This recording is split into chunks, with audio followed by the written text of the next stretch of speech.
आ गए, लाइव आ गए। 2 नमस्ते मिनट जी। है अभी, 57 ही हुआ ना।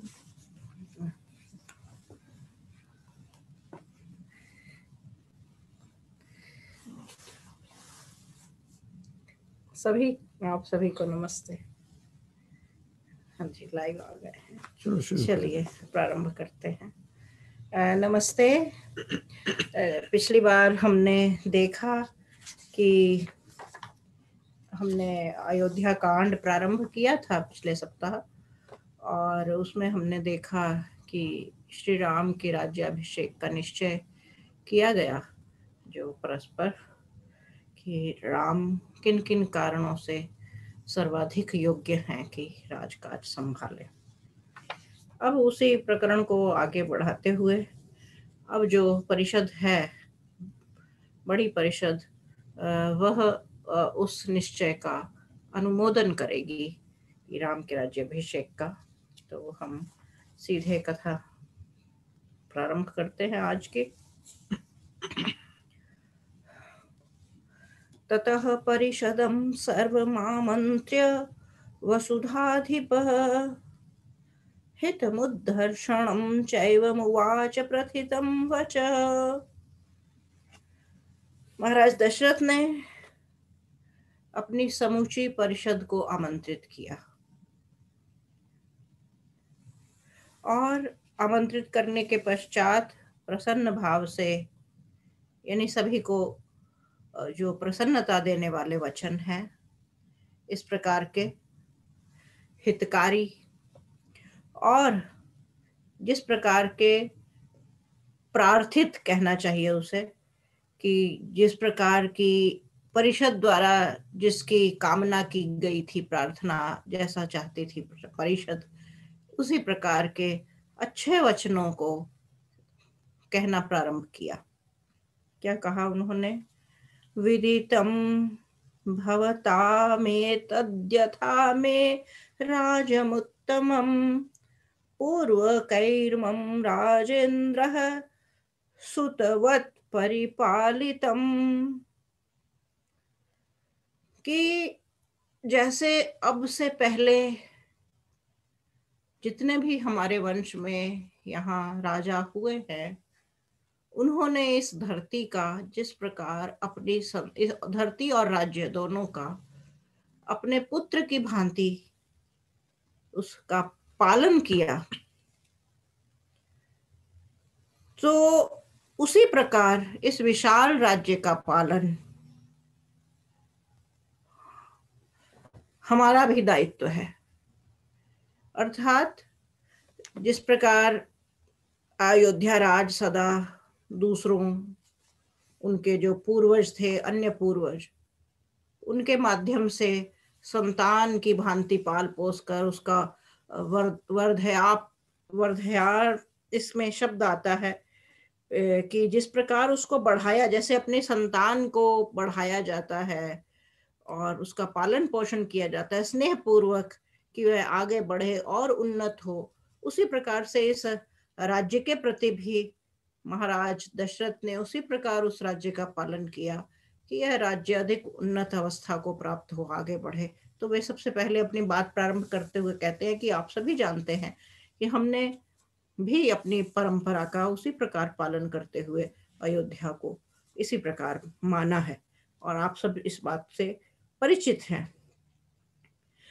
फिर वे कहते हैं सो अहम इक्ष्वाकु भी सर्वै नरेन्द्र ही प्रतिपालितम श्रेयसा योक्तमुच्छामि सुखारहम अखिलम जगत।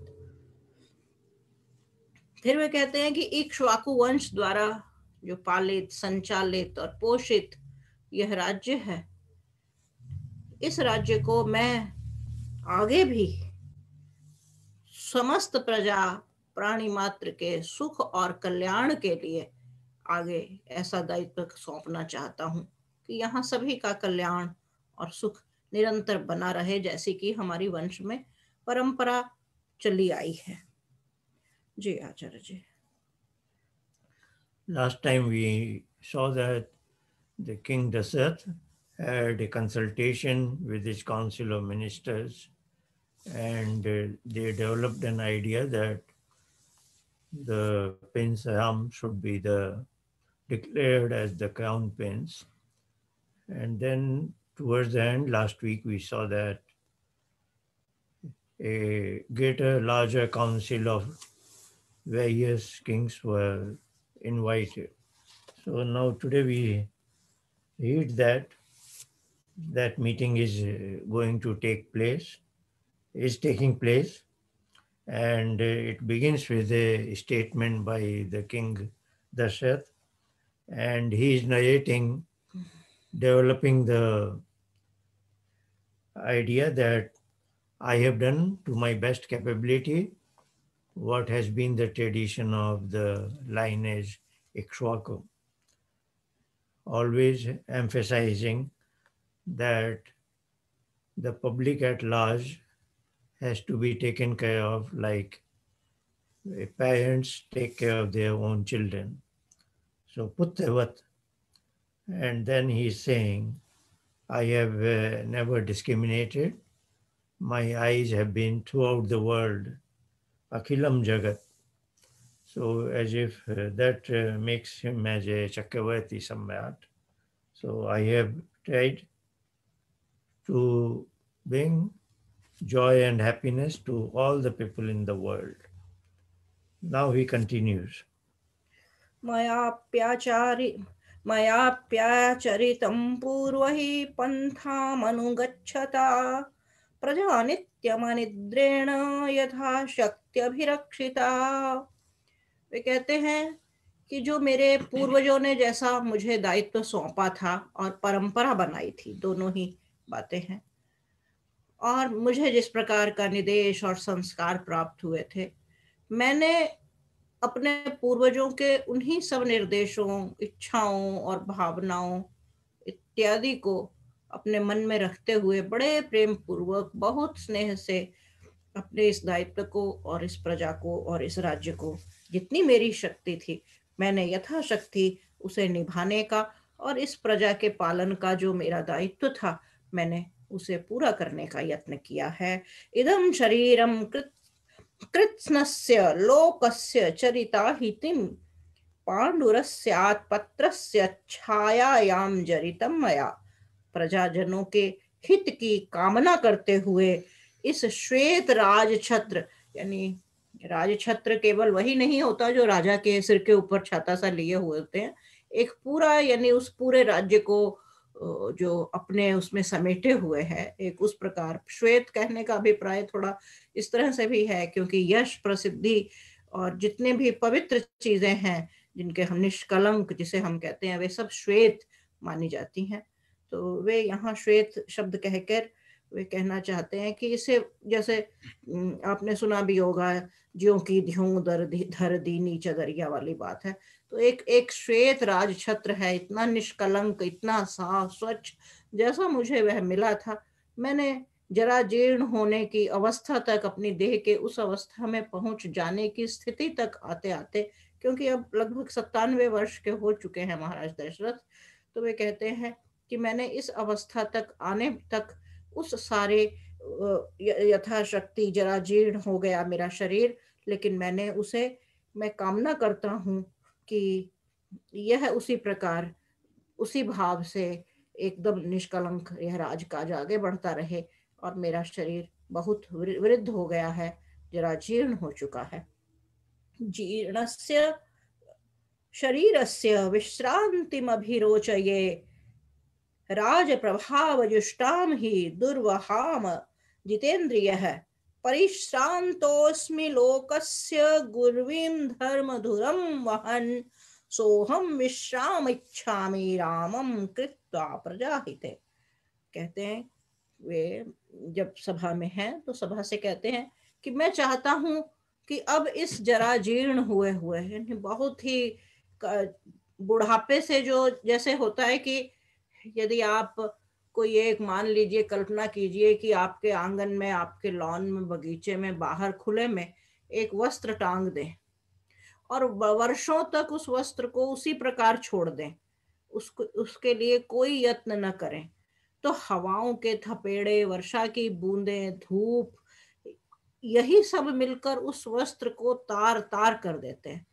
तो जरा जीर्ण शब्द बिल्कुल उसी दृश्य को उपस्थित करता है जो आयु के कारण, आयु जन्य समस्याओं के कारण जो छिन्न भिन्न, जरा जीर्ण, जरा कहते हैं बुढ़ापे को, तो बुढ़ापे से जो जीर्ण हो चुका है, छिन्न भिन्न हो चुका है, वैसा यह जो मेरा शरीर है वह अब विश्राम करना चाहता है। इतने जीवन भर जो कार्य और दायित्व निभाए हैं उन सब के साथ न चाहते हुए या भी शरीर जो है वह अब उस सक्षम नहीं रहा जैसा वह अपने मूल रूप में था।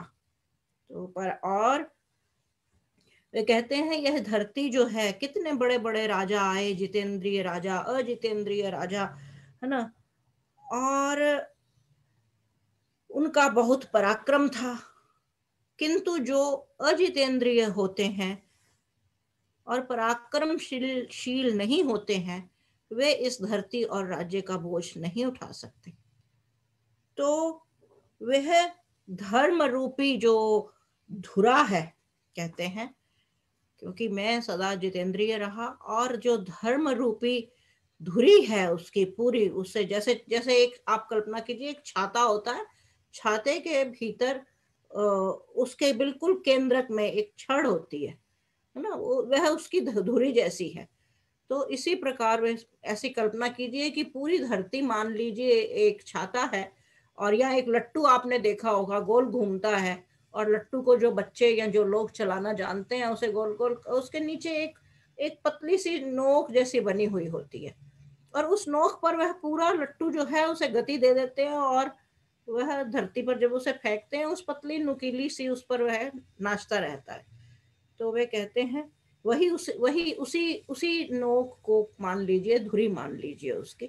तो कहते हैं इस पूरे राज्य की धुरी को वही नियंत्रण में कर सकता है, वही चला सकता है, संभाल सकता है, कौशल उसी के पास है जिसमें जो जितेंद्रिय है, जो अपनी इंद्रियों का दास नहीं है, और जिसने धर्म रूपी, जिसे कहना चाहिए पूरा राज्य का, उसकी धर्म उस पूरे लट्टू की जो धुरी होता है, तो उस धुरी को संभालते हुए, धर्म का पूरा पालन करते हुए मैंने इस राज्य को लिया है, भार वहन किया है, दायित्व निभाया है पूरी योग्यता और जितेंद्रियता के साथ, और अब मैं यह जो राज्य कार्य है मैं उसी धर्म की धुरी को संभाल सकने योग्य जो श्री राम है, मैं अब यह राजकाज उन्हें सौंपना चाहता हूँ, ताकि मैं थोड़ा आगे जाकर विश्राम ग्रहण कर सकूं। यदिदं मेनुरूपार्थं मया साधु सुमंत्रितं भवन्तो मेनुमन्यन्तां कथं वा करवाण्यहम्। कहते हैं अपनी परिषद से कि यदि आप सबको मेरा यह कथन, मेरी ये बातें और मेरी यह प्रार्थना उचित प्रतीत होती हो कि हाँ मैं विश्राम ग्रहण कर सकता हूँ, तो आप कृपया मुझे अनुमति दें कि मैं कुछ विश्राम ग्रहण करूं, अथवा अगर आपके मन में इससे इतर, इसके अलावा या अन्यथा कोई और विचार है तो आप वह भी मुझे बताएं, मैं उस आपकी आज्ञा का पूरी तरह से पालन करूंगा। After having described by King Dasharatha that I have carried on my duties towards the people and in a traditional manner, then he says that I am very old now. As we have seen, he is now 97-year old. And he says, I have grown too old, and it is now difficult for me to discharge all my duties in this current circumstances. And then he proposes the name of the Prince Ram, that I would like him to carry on with these duties. So this is a proposal he is submitting to the larger council. And then he says, would you kindly consider it? And then, or if you have some other idea, let me know about that. So this is submission of his proposal to the larger council. Now we'll see what is the response. इति ब्रुवन्तं मुदिताः प्रत्यनन्दन् नृपानृपम् वृष्टिमन्तं महामेघं नरदन्त इव बर्हिणः। जब महाराज दशरथ ने ऐसे शब्द कहे, ऐसे वचन कहे, ऐसी बात और अपने मन की इच्छा प्रकट की, तो बाकी लोग जो थे उन सबकी स्थिति, उन सबके जो मनः स्थिति थी या उन पर इन बातों का जो प्रभाव पड़ा, वे कहते हैं वे सब जैसे वर्षा आने पर मोर नाचने लगते हैं, प्रसन्न हो उठते हैं प्रसन्नता से, तो पूरी सभा ने उसी प्रकार जैसे वर्षा आने पर प्रसन्नता होती है मोरों को, उसी प्रकार महाराज दशरथ के इन वचनों को सुन पूरी सभा को प्रसन्नता हुई और उन्होंने वह प्रसन्नता व्यक्त की। स्निग्धोनुनादः संजज्ञे तत्र हर्ष सवीरितः जनोद्घोटघुष्टसन्नादो मेदिनीं कंपयन्निव। कहते हैं कि वे इतने प्रसन्न हुए कि उन्होंने अपनी प्रसन्नता को व्यक्त करने के लिए जो शब्द कहे, जैसे बहुत अच्छा, अरे वाह वाह, ताली बजाई किसी ने बहुत बढ़िया, है ना, अच्छा लगा, बहुत उत्तम विचार, इस तरह के प्रतिक्रिया देते हुए जो शब्द कहे उत्साह में आकर, उस उत्साह में आकर वह इतना शोर हुआ कि उस शोर में जैसे राजभवन की दीवारें कांपने लग गई ना, ऐसा प्रतीत होने लगा। असल में तो कांपती नहीं है, किंतु ऐसा प्रतीत हुआ कि जैसे राजभवन कांपने सा लगा हो। ब्राह्मणा जन मुख्याश्च पौरजानपदैः सह समेत्य ते मंत्रयित्वा चोचुर दशरथं नृपम्। अब यह तो उन्होंने अपने बात कह दी, सभा ने सुन ली, लेकिन अब आगे की प्रक्रिया क्या है कि अब उस प्रक्रिया को कैसे संपन्न किया जाए। तो यह सारा जितना भी दायित्व था, यह उस सभा के जो सारे कार्यों को संचालित करने वाले, निर्दिष्ट करने वाले, संभालने वाले और उसे दिशा दिखाने वाले थे, है ना, ऋषि वशिष्ठ और शेष अन्य ब्राह्मण इत्यादि।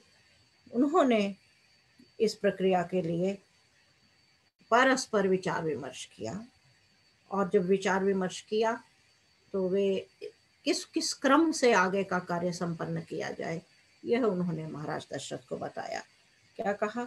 अनेक वर्ष वयसो वृद्धस्त्वमसि पार्थिव स रामम युवराजनमभिषिञ्चस्व पार्थिवम। कहते हैं कि हाँ महाराज दशरथ, आप इस राज्य को अनेक वर्षों से वहन करते करते वृद्ध हो चुके हैं, हम इस बात से आपकी सहमत है। अतः अब आप श्री राम को राज्य देने का जो निर्णय हमें सुना रहे हैं, बता रहे हैं, या आप इच्छा व्यक्त की है या निश्चय कर चुके हैं, हम उससे सहमत हैं और वह आपका निर्णय अनुकूल है, ठीक है। तो आप अभी श्री राम को युवराज पद पर अभिषिक्त कर दीजिए। इच्छा, देखिए इसमें पार्थिव पार्थिव 2 बार शब्द आया। हम हिंदी में पार्थिव शब्द का अर्थ होता है जिस देह से प्राण निकल चुके हों ना। कई शब्द मैंने पहले भी जब हमने रामायण का पारायण शुरू किया था, धर्म को लेकर और इस प्रकार और भी कई शब्दों को लेकर, अयोध्या के बारे में कि अयोध्या वस्तुतः अयोध्या शब्द क्या है, कहाँ से आया, तो इन शब्दों को लेकर कहा था। कुछ शब्द हमारी बोलचाल में हिंदी में इतने रूढ़ हो गए हैं कि हम वहीं से उनका अर्थ समझना चाहते हैं कि इसका यही अर्थ होगा, लेकिन मूलतः उस शब्द का एक बहुत व्यापक अर्थ होता है। तो खैर, इच्छा मोहि महाबाहुम रघुवीरम महाबलम गजेन महतायान्तं रामं छत्रावृताननम्। हमारी ऐसी हार्दिक इच्छा है, अभिलाषा है, कामना है कि महाबाहु श्री राम के साथ रामायण के प्रारंभ में ही आया था प्रसंग, पिछले सप्ताह भी मैंने उससे उद्धृत किया था उनके रूप और बाहरी जो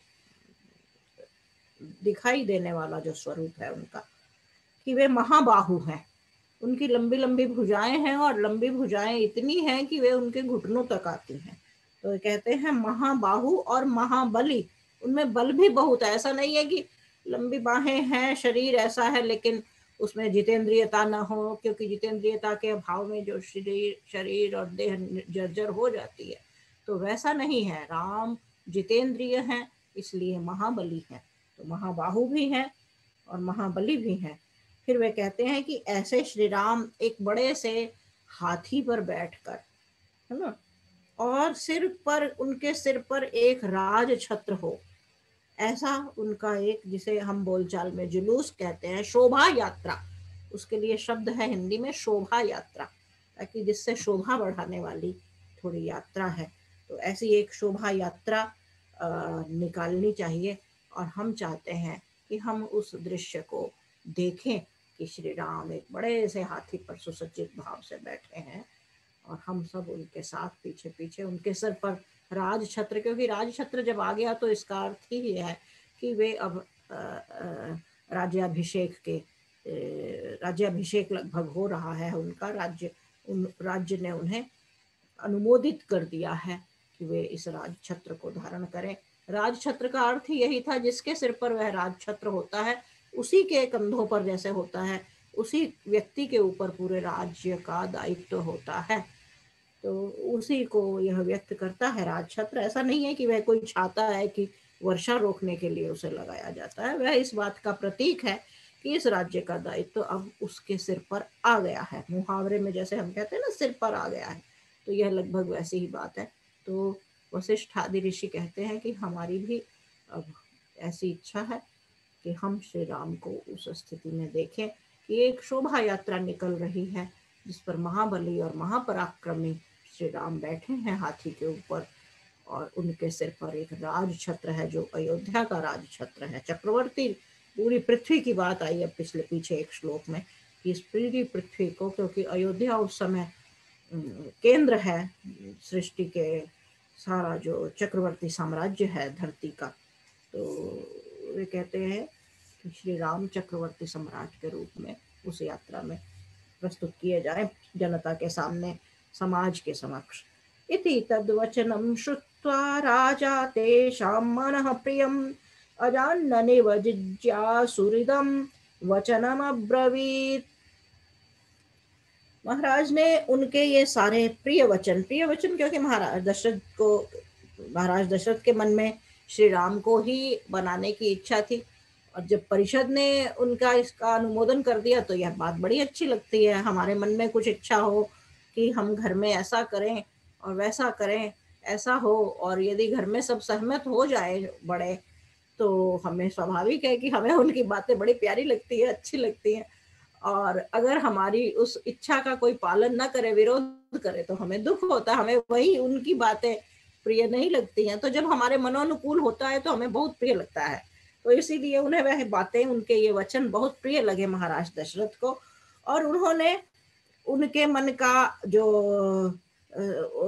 का अभीष्ट था कि वे क्या आगे चाहते हैं, वो और खुले रूप से जानने के लिए ऐसा व्यक्त किया कि वे अनजान हैं। जैसे वे समझ तो गए, राजा हैं, अनुभवी हैं, इतने वर्ष तक उन्होंने राजकाज किया है, लेकिन फिर भी उन्होंने अनजान व्यक्ति की भांति करते हुए पूरा, ताकि वे खुलकर अपनी बात कह सकें। महाराज ऋषि वशिष्ठ और ब्राह्मण जितने भी विद्वान उस सभा में बैठे हुए थे, ताकि वे पूरा आगे निर्दिष्ट कर सके। अभी तो उन्होंने यही कहा है कि श्री राम की ऐसी एक शोभा यात्रा निकाली जाए। तो अब वे फिर उनसे अनजान मनुष्य की भांति महाराज दशरथ पूछते हैं, श्रुत्वैवं वचनं यन्मे राघवं प्रतिमिच्छथ राजानः संशयोऽयं मे किमिदं ब्रूत तत्त्वतः। कि अरे हे राजाओं, मेरे कहते ही आप राम को राजा बनाने के लिए तैयार हो गए, है ना। क्योंकि पिता के रूप में महाराज दशरथ को लगा कि मैंने ऐसा कहा और ये तो बिना किसी जो बाकी, क्योंकि जब परिषद में बड़ी परिषद में बात आई है तो अन्य राज्यों के अन्य देशों के राजा भी वहां उपस्थित हैं सभी, जिनकी सहमति से ही नया राजा, नया चक्रवर्ती सम्राट चुना जाना है। तो महाराज दशरथ को ऐसा लगता है कि मैंने ऐसा कहा और सबने अपनी सहमति जता दी है ना। तो वे कहते हैं कि मेरे मन में एक संशय उत्पन्न हो गया है इससे, और मैं चाहता हूं कि आप सभी उसका निवारण, महाराज दशरथ को संभवतः ऐसा लगता होगा या इस प्रक्रिया में संभवतः ऐसा पहले कभी होता रहा होगा। और जैसा कि जब हमने श्री राम और सीता जी और भाइयों के विवाह के समय श्री राम के वंश का विवरण पढ़ा है, तो हमने उसमें देखा है कि एक दो तीन बार ऐसे प्रसंग आए जब राज्य को लेकर भाइयों में तो कुछ असहमति रही, कुछ सभी लोग सहमत नहीं हुए, किसी एक को अलग जाना पड़ा, और वो उस प्रसंग में हम नहीं जाएंगे अभी। तो इस प्रकार की घटनाएं होती हैं क्योंकि सब अपनी सहमति से बिना किसी वाद विवाद या बिना असहमति जताए या बिना विरोध किए इतने निर्विवाद रूप से किसी को चुन लिया जाए आगे के लिए, सदा के लिए राजा चक्रवर्ती सम्राट। तो थोड़ी शंका उनके मन में आ भी रही थी, जबकि वे बहुत प्रसन्न थे कि सब ठीक ठाक हो गया। और फिर भी उनका कर्तव्य था, पिता के रूप में वे बहुत प्रसन्न थे, लेकिन एक चक्रवर्ती सम्राट होने के कारण उनके जो कर्तव्य थे उन्होंने उन्हें भान कराया कि ऐसा कहीं कुछ गड़बड़ तो नहीं है। तो एक संशय सा उनके मन में उठ खड़ा हुआ। तो उन्होंने कहा कि आप लोग उस संशय का ठीक ठीक निवारण कीजिए, मुझे सही सही उत्तर दीजिए कि क्या है। कि कथानुमयी धर्मेण पृथ्वी मनुषा सती भवन्तो द्रष्टुमिच्छन्ति युवराजं ममात्मजम्। कि जब मैं इस धरती का यदि सही ढंग से पालन कर रहा था, तो आप मेरे पुत्र को राजा बनाने के लिए इतने उत्सुक क्यों हो रहे हैं? है? क्या मैं अब ठीक ठीक से शासन नहीं कर रहा? यानी उन्हें लगा कि जैसे जैसे हिंदी में एक मुहावरा आता है कि गवाह चुस्त और मुद्दई सुस्त वाली बात है। तो उन्हें लगता है कि जितनी उत्साह और उमंग और इच्छा से मैंने इसे कहा, इन लोगों ने तो मेरे उस प्रस्ताव को बड़ा हाथों हाथ लिया। कहीं ऐसा तो नहीं कि मैं बहुत शासन खराब कर रहा था और ये लोग प्रतीक्षा कर रहे थे कि अरे ये जाए, ये हटे और अगला सम्राट नियुक्त हो। तो उन्होंने कहा ऐसा कैसे है, क्या मैं कुछ गलती कर रहा था, मेरे राज्य में कुछ असुविधा थी, कुछ जैसा चलना चाहिए वैसा नहीं चल रहा था क्या, कोई ऐसी बात है क्या? जी आचार्य जी। Yeah, we just now read that the proposal by the King Dashrath was very readily accepted by the council, and all those who had assembled reciprocated. And they said this is a very good idea that we declare Ram as the crown prince. And they went ahead even to, this is all collective, all kings and ministers and rishis are there. The two councils of ministers and council of rishis, and the other kings who are of course subordinate to the Chakravarti Samrat, but they have their opinions are very much taken into account.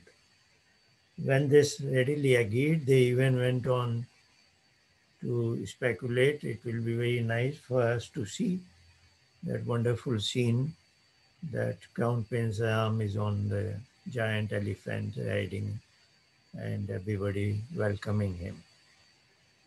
Now the King Darshat probably wants more to go in the record, that why the transfer of power in this manner should be there. So he is probing with a question what makes you think that this we should go ahead with this transition? And now we will see in the next, until the end of this section, the various assembled people, sub, they will express their view about qualifications of the Count Prince Ram, that he deserves to be that, and probably he wants the council to register that and go in the record rather than just his proposal was accepted. So we will read that next. ते तमूचुर्महात्मानः पौरजानपदैः सह बहवो नृपकल्याणगुणः पुत्रस्य सन्ति ते। महाराज दशरथ ने ऐसा कहा तो जो सभा थी अब उन्हें उत्तर देना था। उन्होंने सबसे पहले कहा कि हे महाराज दशरथ, आपके पुत्र में प्रजा का कल्याण करने वाले सभी गुण विद्यमान हैं, बहुत से गुण हैं। और फिर कैसे गुण क्या है आगे? गुणान गुणवतो देव देव कल्पस्य धीमतः प्रियानानंदनान् कृत्स्नान प्रवक्ष्यामोद्यतान् शृणुः। हे राजन, देवताओं के समान गुणों वाले मनुष्य की जो कोटियां होती हैं, ऐसा नहीं है कि देव कोई किसी अन्य लोक में रहने वाले प्राणी के लिए देवता और देव कहा जाता है। देवता का अर्थ होता है जो देने में सुख अनुभव, अनकंडीशनली देता है और उस देने में सुख का अनुभव करता है। जैसे कि आपने देखा है कि सभी लोग अपने लिए कुछ प्राप्त करते हैं। मुझे यह डिग्री मिली, खुशी हो रही है। मेरे घर में नई कार आई तो खुशी हो रही है। मैंने मकान बना लिया तो प्रसन्न हो रहे हैं। इसमें तो सभी प्रसन्न होते हैं जब लेते हैं, मिलता है, कुछ अर्जित करते हैं। लेकिन कुछ ऐसे लोग होते हैं जो जब दूसरों को देते हैं, बिना किसी सेवा करते हैं, यानी सेवा भी ऐसी क्रिया है एक कि इसमें भी आप कुछ पाने की इच्छा से कर सकते हैं। कार्य से नहीं पता लगता कि उसके पीछे भावना क्या है। जब कर्मफल का जो मनुष्य हमारा वैदिक सिद्धांत है, उसमें कार्य के पीछे छिपी हुई भावना प्रमुख होती है। ईश्वर सब जानता है, हम कोई भी कार्य करते हैं, बड़ा कॉम्प्लिकेटेड है कर्मफल सिद्धांत। तो उसमें यह मुख्य रहता है कि कर्म जो है निष्काम होना चाहिए। यदि आप यश की कामना से, पब्लिसिटी, वाह की कामना से भी करते हैं, या इस कामना से भी करते हैं कि मुझे कोई पुण्य मिल जाएगा अगले जन्म में, पुण्य की कामना भी निष्काम कर्म की श्रेणी में नहीं आती है। आप ऐसे ही, यानी कुछ कारण नहीं है, कोई कारण नहीं चाहिए कुछ अच्छा काम करने के लिए, जो कर्म वैसे होते हैं उन्हें निष्काम कर्म कहा जाता है। तो जो व्यक्ति एक साधारण, हम मनुष्य की देह के रूप में पैदा हुए हैं, यदि हम ये बैलेंस की हम समयानुसार लेते भी हैं, कभी देते भी हैं, और लेकिन जब देते हैं तो देने में बहुत प्रसन्नता का अनुभव करते हैं, सहायता के लिए तत्पर रहते हैं। जो मध्यम कोटि का व्यक्ति हुआ उसे मनुष्य कहा गया। जो निम्न कोटि का है, जो अकारण दूसरों को सताते हैं, छीनते हैं, उन्हें तंग करने में, दुख देने में या कुछ भी करने में, इस प्रकार का जो नकारात्मक भाव है, जहाँ जिससे दूसरों को कष्ट पहुंचे या दूसरों का कुछ छिन जाए, ऐसा करने वाले जो लोग हैं मनुष्य देह में ही, उन्हें राक्षस की श्रेणी कहा गया।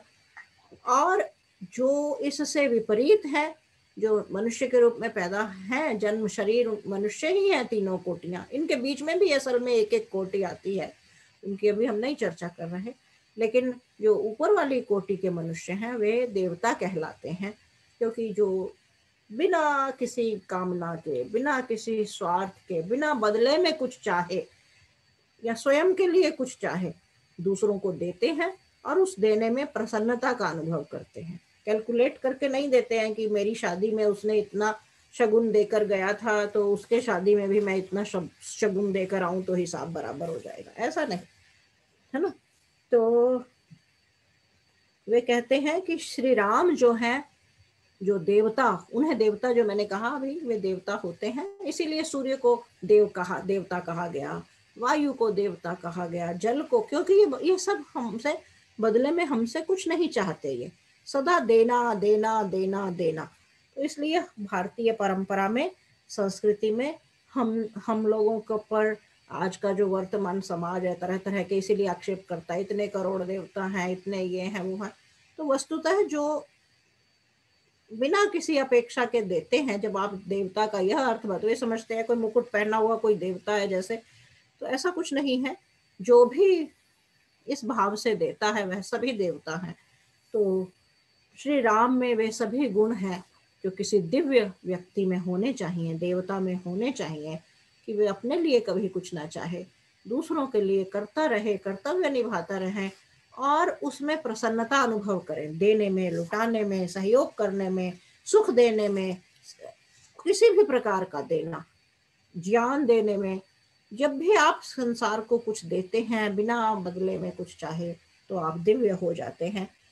माता पिता संतान के लिए कुछ करते हैं जिस दिन, जो अपने लिए चाहते थे, अरे हमें ऐसा चाहिए। आप देखिए घर में बेटी है या बेटा अपने लिए चाहते हैं, लेकिन जिस दिन माता पिता बनते हैं थोड़े से देवता हो जाते हैं, अपनी संतान को देना चाहते हैं और बदले में कुछ नहीं, सबसे बढ़िया जो खाना बनेगा अपने बच्चे के लिए माँ रख देती है। तो ये परमात्मा का डिजाइन है, वह ऐसे हार्मोनल चेंजेस कर देता है रातों रात कि देने में खुशी मिलने लगती है। उससे पहले तक नहीं मिलती थी खुशी, लेकिन एकाएक खुशी मिलने लगती है। तो परमात्मा ही ऐसे दिव्य गुण लोगों में भरता है। लेकिन ऐसा नहीं है कि कोई भी व्यक्ति यत्न करे तो वह स्वयं देवता नहीं बन सकता। आप स्वयं मनुष्य राक्षस भी बन सकता है और आपके ही, हमारे ही हाथ में है कि हम देवता भी बन सकते हैं। तो जो श्री राम का लालन पालन हुआ है, उन्हें इस प्रकार के संस्कार दिए गए उनके माता पिता द्वारा, उनके आचार्यों द्वारा, ऋषियों द्वारा, कि वे दिव्य गुणों से युक्त हैं और इसलिए वे देवता हैं। तो वे कहते हैं कि श्री राम के पास ऐसी बुद्धि भी है और ऐसे गुण भी हैं।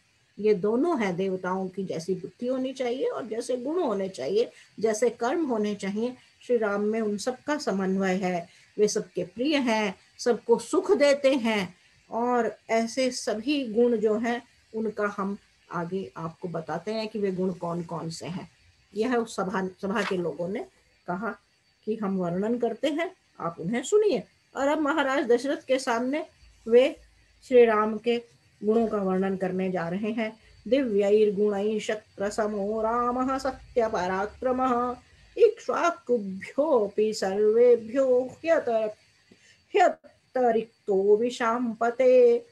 क्योंकि अब जैसे होता है ना कि एलिजिबिलिटी टेस्ट कि हाँ वह क्यों योग्य है, किन किन कारणों से योग्य है। ऐसा नहीं है कि वे दशरथ के पुत्र हैं तो इसलिए उन्हें राजा बनना चाहिए, ऐसा कुछ नहीं है। उन्हें अपनी योग्यता प्रमाणित करनी होगी। तो वे उस योग्यताओं की जो, उन योग्यताओं की जो कसौटी है उस पर खरे उतरता है कि नहीं। तो अब उसका वर्णन आ रहा है कि वे क्यों खरे उतरते हैं राजा बनने के लिए।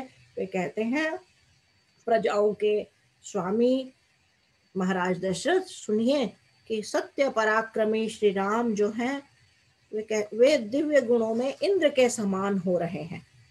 अतः वे, क्योंकि इंद्र एक व्यक्ति नहीं है, इंद्र एक, जैसे एक राजा का टाइटल है, तो इंद्र हमारे यहाँ एक टाइटल था। जो सर्वश्रेष्ठ जो राजा है उसके लिए इंद्र शब्द आता है, जिसने अपनी प्रजा के किसी भी सभी प्रकार का पालन करने में कर्तव्यों का। तो ये कहते हैं कि श्री राम इंद्र के समान, जैसा उस कोटि पर खरा उतरने के लिए एक मनुष्य को चाहिए, होना चाहिए, श्री राम उन सब पराक्रम में, गुणों में, व्यवहार में, वे इक्ष्वाकु वंशी राजाओं में अब सबसे श्रेष्ठ हैं श्री राम।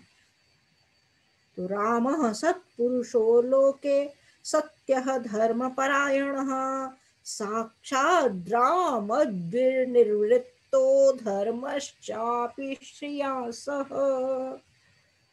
सत्यपरायण है और लोक में श्रेष्ठ पुरुष है। सत्यपरायणता स्वयं में बहुत गुण है, फिर कहते हैं उन्हीं से धर्म और अर्थ को प्रतिष्ठा प्राप्त हुई है। अर्थ का हम बोलचाल में अर्थ का अभिप्राय यह लगाते हैं कि अर्थ का अर्थ है धन, संपत्ति, है ना। अर्थ वैसा नहीं होता। अर्थ का जो वास्तविक अर्थ है वह है कि वैसा धन, वैसी संपत्ति और वैसी सब वैसे चीजों से युक्त होना जो धर्म के मार्ग पर चलने के बाद प्राप्त होती है। हमारे आप देखते हैं दीपावली पर हम कहते हैं शुभ लिखा जाता था, शुभ लाभ। पुराना अपने बचपन में आपको याद होगा, वही खाते नए बनाए जाते थे दीपावली पर और उन पर लिखा जाता था शुभ लाभ। घरों के दरवाजों के ऊपर लिखा जाता था शुभ लाभ। बोलते भी हैं शुभ, बोलचाल में भी। अब तो अंग्रेजी का प्रभाव आ गया है, लेकिन मैं इस माध्यम से आप सभी से कहना चाहूंगी, आप इन चीजों को अपने बच्चों को संस्कार दे सकते हैं। आप बच्चों को हैप्पी दीपावली बोलना मत सिखाइए, आप उन्हें सिखाइए शुभ दीपावली। शुभ और अशुभ जो सही तरीके से, जो धर्म सम्मत तरीके से, तो शुभ लाभ का अर्थ होता था कि हम कभी अशुभ कार्य करके लाभ नहीं कमाना। यह एक प्रकार का संस्कार है जो हम शब्दों के माध्यम से दिया करते हैं। अशुभ तरीके से कमाया गया कि गाय का मांस काट कर या कुछ और कर कर छल और रिश्वत से अर्जित किया हुआ जो धन है, धोखा देकर, पीड़ा देकर किसी को, झूठ बोलकर किसी को, इन सारे मार्गों से कमाया हुआ जो धन है वह कभी घर में शुभ लाभ नहीं ला सकता, क्योंकि वह शुभ मार्गों से नहीं आया, इसलिए उसे शुभ लाभ नहीं कह सकते हैं, नहीं कहा जाता था। तो शुभ लाभ जब लिखा जाता था तो एक प्रकार से यह अपने आप को, जिसे कहते हैं माइंड को ट्रेन करने के लिए, अपने घर में संस्कार बनाने के लिए है कि हर समय व्यक्ति को यह ध्यान रहे कि लाभ जो हमें लेना है, जो हमें कमाना है, आजीविका तो सभी को कमानी है, लेकिन हमें गलत तरीके से, गलत ढंग से, गलत प्रकार से धन नहीं कमाना। और शुभ दीपावली का भी अर्थ था यही है कि हम उल्लास जो हमारे जीवन में आ रहा है, जो हम दीपोत्सव मना रहे हैं, ऐसा कर कर हम किसी की हानि नहीं करना चाहते हैं और सभी शुभ कर्मों से, शुभ प्रकार से हम अपने, तो शुभ हमारे यहाँ बहुत महत्वपूर्ण है, उसका सदा ध्यान रखा जाना चाहिए।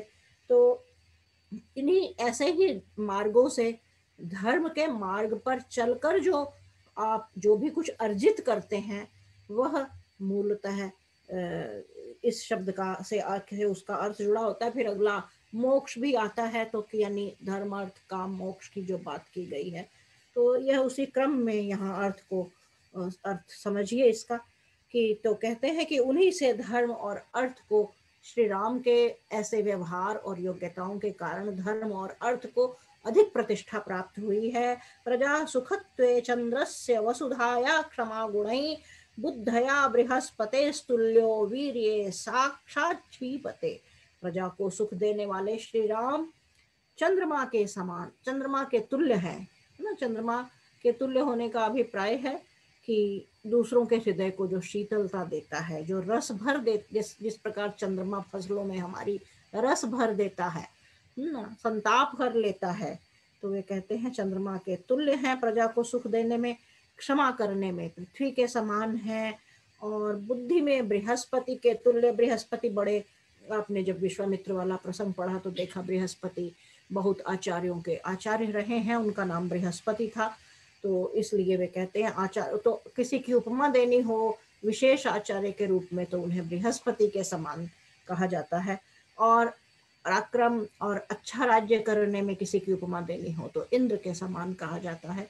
तो वे कहते हैं कि श्री राम इंद्र के समान है, बृहस्पति के समान है उन गुणों में, क्षमा करने में और प्रजा का पालन करने और प्रजा को सुख देने में चंद्रमा के तुल्य है, पृथ्वी के तुल्य है क्षमा करने में। तो ये उनके गुण बताए, आगे और बढ़ेंगे, फिर आचार्य जी इतना पढ़ते हैं।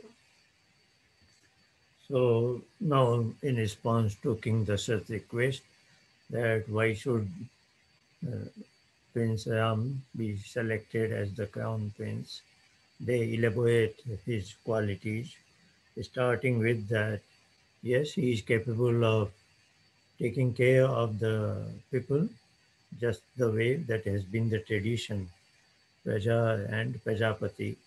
means pati means one who is protector, and pitya palanayo. So the analogy is given like a father will take care of his own sons and daughters, children. In the same manner, the king should also take care and worry about the welfare of their people in general. So they begin preface with this statement, and now they are going into specific qualities, characteristics of Sri Ram, saying that he is a Devata. So as we know now that Devata are the noble people who the root is this is a statement from Nayukta Devata Dhanadva Deepnadva Dyotnadva. What it means is one who gives Dhanadva, Deepnadva gives light, physical light like the sun and the moon, and Dyotnadva means the light of knowledge. So like our teachers and parents and so on. So that is one who gives without expecting anything in return. It is his nature. Not that good karma will bring good results, good rewards. That is according to the law of karma. So that is called as sakam karma. There are many good people, but they are performing what is called sakam karma. But when somebody rises to a higher level, where he does the good karma is called dharma, by very nature in a subconscious manner, that has become because he is aligned with the supreme consciousness to the extent that he just does the same way. So that person is called as Devta. And he's saying that they are saying that Sri Ram has those virtues. He's like what Devtas would be, and he's very intelligent, and he has been following the path of the truthfulness. And now again, he is because that is the tradition. The supreme king has been characterized as Indra. So Indra has been the king of the Devatas. So this we have seen previously also. Because in any organization or in any state, Brahma and Kshatriya, the knowledge and justice, these are two important parameters that are carried forward by Brahman and Kshatriya. And one who is the supreme in within the Kshatriya is called as Indra, and one who is supreme among Brahman is called as Brihaspati. This we'll see next also. So here it is mentioned that he is of the status of Indra, and that's why he is very capable to be in this particular line as a Vikshvaku. Now the dharma and earth are being mentioned. So dharma, we know it, what holds the earth as such, the society, because it comes from the root there for dharan, what is capable of holding the humanity as such. And what is in accordance with dharma, that should be the mechanism to bring in the wealth and finance to run the state. So dharma is first, then comes the earth. And then when we utilize it, if you have earned money and buy the groceries, but if you are not able to eat it and nourish your body, then it is useless. So the third part is calm, means what you have acquired, the wealth, in accordance with dharma, should be consumed in a proper manner, in a restrained manner, not excessively. So that is called as calm. And while we are in the world, we are going by dharma, earth, and calm, but our destination is moksha. So these are the four purusharths. So here it is mentioned that he is capable of knowing to manage the affairs of the state in accordance with dharma and earth. Then Valmiki is making four analogies now, that he will take care of the public as the moon is known for moon. All the lights have some sort of like the sunlight. It can, it can be warm, but it can be heat also. But moonlight is one that has a very soothing sensation. So moon is given as the representative of something which gives light but has a soothing sensation. And that's the way he will take care of the public people. And earth is epitome of tolerance. We can, whatever you do to the earth, even the farmer is cultivating, and we are mining the earth. We do all sorts of things to the earth, but there is no complaint, and it still nourishes us by food and many other things. Then in buddhi, in intellectual power, that we have already discussed, the Bahaspati. And fourthly, it was Indra for the ruling characteristics. So this 21st slok was, four analogies were given: the moon, soothing sensation; the earth, the tolerance; and Bahaspati, the knowledge, intellectual faculty; and in the capacity to take care of your people. We will now proceed further. व्यसनेषु मनुष्याणां भृशं भवति दुःखितः उत्स्वेषु च सर्वेषु पितेव परितुष्यति। तो कहते हैं कि किसी भी मनुष्य पर कोई आपत्ति आ जाए जिसे वे जानते हैं, या उनके सामने है, या उनकी प्रजा में है, या उनके परिसर में है, तो ऐसे किसी भी मनुष्य पर जब वे कोई उनकी जानकारी में आता है, विपत्ति आती है, तो वे स्वयं दुखी हो जाते हैं। और उत्सव के समय किसी के भी घर में उत्सव हो, कहीं पर भी उत्सव हो, कोई भी उत्सव हो, तो वे दूसरों के सुख को देखकर, उत्सव तभी होते हैं सुख की घड़ी होती है जब, तो वे कहते हैं दूसरों की सुख की घड़ियों में, उत्सवों में वे इतने प्रसन्न हो जाते हैं जैसे कि पिता अपनी संतान के सुख को देखकर। आप देखिए कि यह उदाहरण बहुत ही रिमार्केबल है, क्योंकि बच्चा छोटा सा, कई बार आपने बचपन में देखा होगा कि बच्चे को सुख देने के लिए हम जैसे अपना याद करते हैं, हमारे बच्चे थे जब छोटे, तो उनके साथ आप लूडो खेलिए या कोई खेल खेलिए, और माता पिता जानबूझकर हार जाते हैं ताकि बच्चे को विजेता बनने का वह सुख प्राप्त होता है। तो बच्चे के उस सुख को पिता कितना अप्रिशिएट करते हैं, या माता कितना अप्रिशिएट करती है, उसके लिए कितना महत्वपूर्ण होता है, उस बात का उदाहरण था ये, कि सबसे अधिक, यानी वे स्वयं को हरा देते हैं, ऐसे प्रकट करते हैं कि वे नहीं जानते, तो उनको सुखी करने के लिए यह यत्न माता पिता ही कर सकते हैं। अतः यहाँ पिता की संज्ञा दी गई है कि श्री राम प्रजा को सुखी करने का जब अवसर आता है, उनका सुख का अवसर होता है, उनके घर में उत्सव होता है, अच्छा होता है, तो श्री राम इतने प्रसन्न होते हैं जैसे वे उनके पिता हों, किसी भी एक्सट्रीम तक चले जाते हैं उन्हें सुखी करने के लिए। सत्यवादी महेश्वासो वृद्ध सेवी जितेंद्रिय स्मित पूर्वाभिभाषी च धर्म सर्वात्मनाश्रित।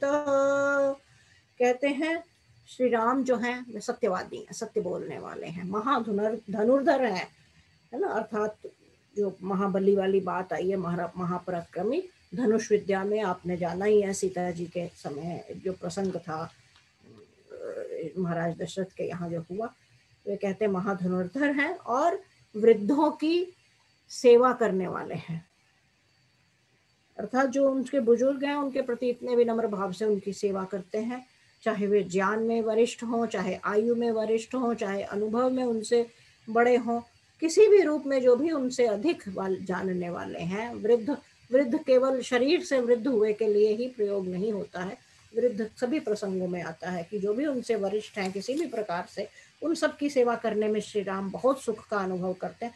असल में इस पूरे, यह एक ऐसा सर्ग चल रहा है जिसमें श्री राम के प्रारंभ में भी ऐसा ही एक सर्ग आया था, जब नारद जी से वाल्मीकि पूछते हैं ऐसे ऐसे गुण किस में है, तो फिर यह एक ऐसा सर्ग है। आगे इस तरह का स्पेसिफिक एक सर्ग में सारे गुण बताए हों ऐसा नहीं आने आएगा।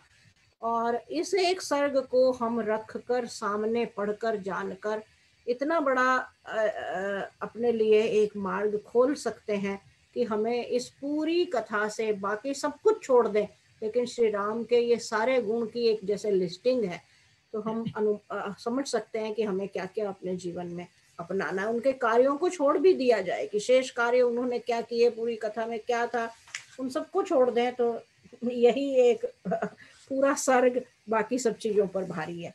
तो वे सत्य बोलने वाले हैं, बूढ़ों की आयु वृद्ध, ज्ञान वृद्ध और अनुभव वृद्धों की सेवा करने में सुख का अनुभव करते हैं।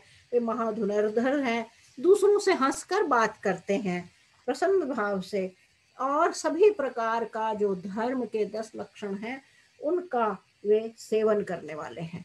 अर्थात उन सेवन करना ग्रहण करना नहीं होता, सेवन करना सेवा शब्द भी वैसा लगभग वैसा ही है, यानी वे उन सबका पालन करते हैं जैसा किया जाना चाहिए। नास्य क्रोध है प्रसादश्च निरर्थोस्ति कदाचन हन्त्येव नियमाध्यानवध्येन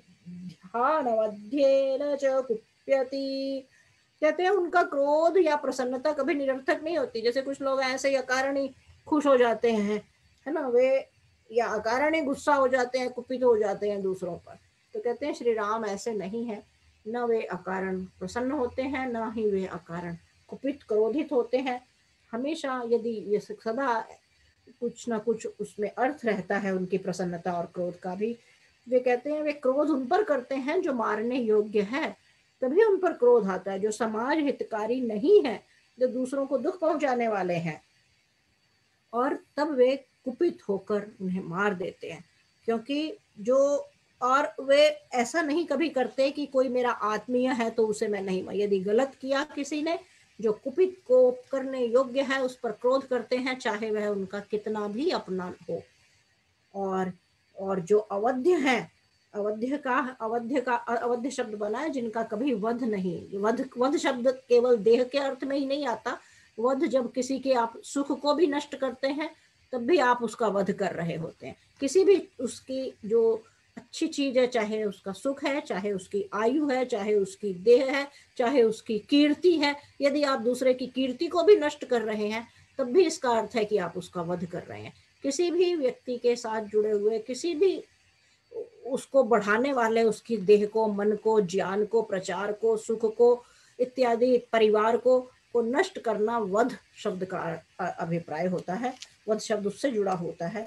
तो वे कहते हैं वे ऐसे किसी अवध्य पर कभी क्रोध नहीं करते हैं कि जिस पर क्रोध निरर्थक, अर्थात कुल मिलाकर के निरर्थक ऐसा कभी नहीं होता।